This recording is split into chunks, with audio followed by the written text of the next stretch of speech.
तो चलिए दोस्तों प्रश्नावली 3.2 के क्वेश्चन नंबर 3 को सॉल्व कर लेते हैं। दोस्तों क्वेश्चन नंबर 3 आप लोग को स्क्रीन पर दिखाई दे रहा होगा, ठीक है। कर रहा है कि निम्न समस्याओं में रैखिक समीकरण युग्म बनाइए और उनके हल प्रतिस्थापन विधि द्वारा ज्ञात कीजिए। यानी क्वेश्चन नंबर 3 में कुछ समस्याएं दी हुई हैं, ठीक है। उनको हमको पहले रैखिक समीकरण युग्म में बदलना है, उसके बाद उसको प्रतिस्थापन विधि से हल करना, ठीक है। क्वेश्चन नंबर तीसरे में पहला समस्या क्या दे दिया, यानी क्वेश्चन नंबर तीसरे का पहला क्वेश्चन आप लोग को स्क्रीन पर दिखाई दे रहा होगा, ठीक है। कह रहा कि दो संख्याओं का अंतर 26 है और एक संख्या दूसरी संख्या का 3 गुनी है, ठीक है। तो उन्हें ज्ञात करना, एक संख्या दूसरी संख्या की 3 गुनी है तो उन्हें ज्ञात करना, ठीक है। चलिए हमको नहीं पता वो दोनों संख्या क्या है, तो उनको हम क्या कर लेते हैं, मान लेते हैं। क्वेश्चन नंबर कौन सा, क्वेश्चन नंबर तीसरे का पहला क्वेश्चन, ठीक है। क्वेश्चन नंबर कौन सा है, तीसरे का पहला क्वेश्चन, ठीक है। चलिए इसको हम मान लेते हैं, मान लेंगे। माना पहली संख्या कितना मान लेते हैं हम, x मान लेते हैं और दूसरी संख्या को y मान लेते हैं। तो लिखेंगे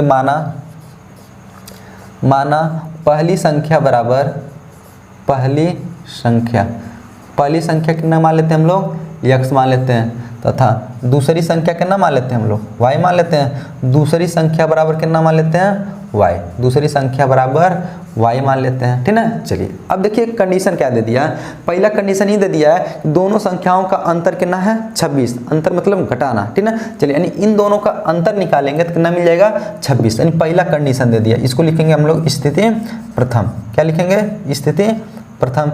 पहला स्थिति ये दे दिया कि दोनों का अंतर कितना है, तो 26 है, तो लिख लेंगे हम लोग क्या, x माइनस वाई बराबर कितना, 26। देखिए दोनों का अंतर 26 हो गया, इसको समीकरण नंबर 1 मान लीजिए। अब उसमें देख लीजिए एक कंडीशन और दे दिया है, कह रहा कि एक संख्या दूसरी संख्या की क्या गुनी है, 3 गुनी है, ठीक है। कह रहा है जो एक संख्या है वो दूसरी संख्या के क्या गुना है, 3 गुना। चलिए इसको बोलेंगे हम लोग कौन सी, स्थिति सेकंड, स्थिति सेकंड है। दूसरा कंडीशन दे दिया, दूसरा कंडीशन क्या दे दिया, कि जो पहली संख्या है वो जो दूसरी संख्या के क्या गुना है, दोनों को बराबर करना रहेगा, 3 का गुणा करना पड़ेगा। देख रहे हैं कि एक संख्या दूसरी संख्या के क्या गुना हो गया, 3 गुना हो गया, ठीक है। इसको मान लीजिए समीकरण नंबर 2, ठीक है। चलिए अब देखिए, अब यहाँ से हमको रैखिक समीकरण युग्म प्राप्त हो गए।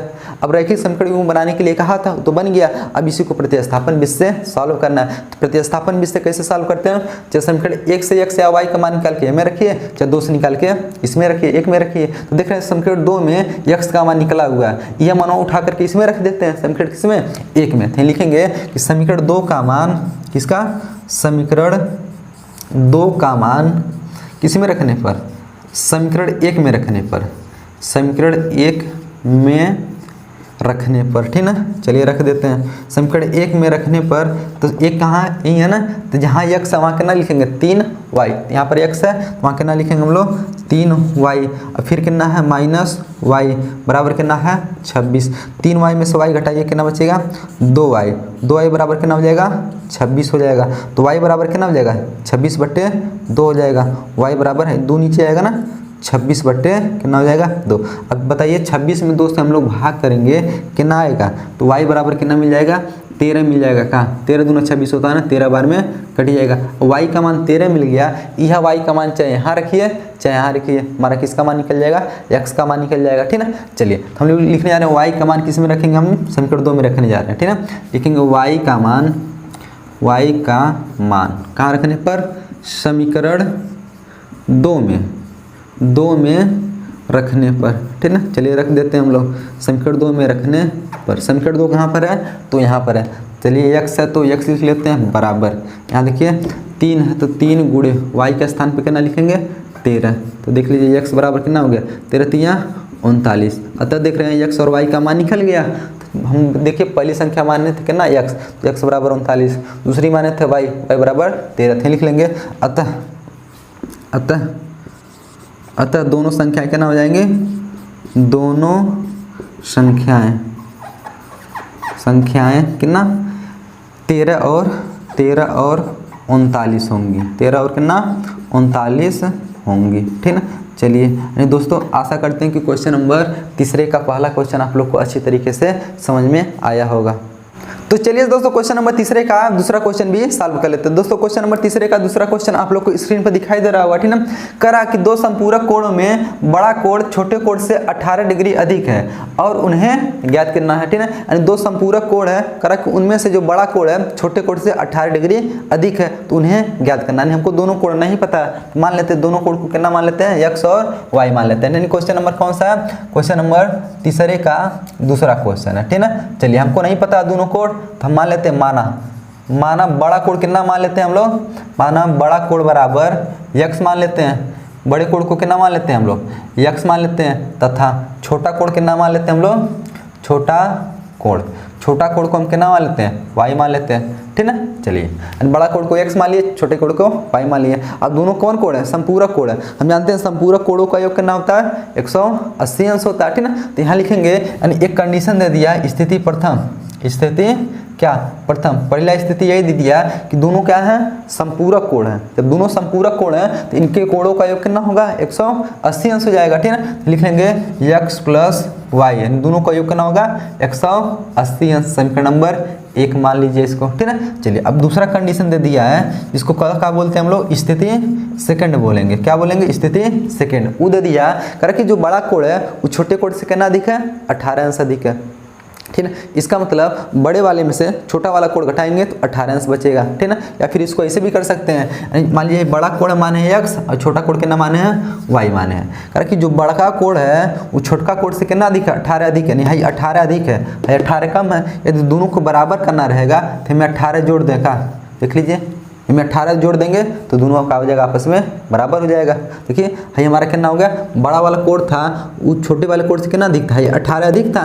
दोनों को बराबर करना तो इसको 18 और देना पड़ेगा तब तो दोनों बराबर होगा। तो देखिए इसको 18 दे दिए, दोनों का हो गया बराबर हो गया तो बराबर कर दिए। y को इधर ले आएंगे तो x प्लस है, इधर आकर माइनस y बराबर कितना हो जाएगा, 18, ठीक है। चलिए इसको मान लेते हैं समीकरण नंबर 2 मान लेते हैं। अब बताइए रैखिक समीकरण युग्म तो बन गया, अब इसी को प्रतिस्थापन विधि से सॉल्व करना है। तो प्रतिस्थापन विधि से क्या करते हैं, 1 से मान निकाल के 2 में रखते हैं या तो 2 से 1 में रखते हैं। चलिए हम लोग क्या कर लेते हैं, हम तो लोग समीकरण 2 से मान निकाल लेते हैं, ठीक है। लिखेंगे किसे, समीकरण 2 से ही, समीकरण 2 से निकाल के 1 में रखेंगे। समीकरण 2 यही है ना, x माइनस वाई बराबर कितना 18। तो y को उधर भेजेंगे तो माइनस वार जाकर के प्लस हो जाएगा, यानी x बराबर कितना हो जाएगा 18 प्लस y हो जाएगा। इसको मान लीजिए समीकरण नंबर कितना 3 मान लीजिए।